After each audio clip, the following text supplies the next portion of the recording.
Dans un cadre où de nombreux pays africains ont vu émerger des démocraties multipartites, où le pouvoir est désormais acquis par les urnes plutôt que par la force, de nombreux pays africains peinent encore toutefois à organiser des élections libres, régulières et transparentes et à assurer des transitions de pouvoir sans heurts. Bien que les élections fortement disputées pourraient être un signe des démocraties actives, l'intégrité et la qualité des processus électoraux en Afrique demeurent menacées.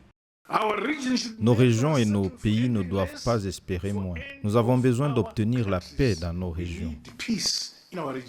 Selon l'Institut d'études de sécurité, l'intégrité et la qualité des processus électoraux en Afrique est menacée par le manque de confiance des partis politiques et des électeurs dans les organes de gestion des élections. Selon Afrobarometa, le nombre de citoyens africains ayant peu ou pas confiance en leur commission électorale nationale est passé de 41% à 55% entre 2011 et 2013 et 2021 et 2023. Toutefois, les autorités africaines n'ont jamais cessé d'exhorter les populations à militer pour des élections pacifiques. Nous devons faire de la place et donner l'opportunité aux nouvelles élites élues. Nous devons les respecter et les soutenir afin qu'elles puissent réussir parce qu'il s'agit tout d'abord du succès du Botswana. C'est cela le plus important.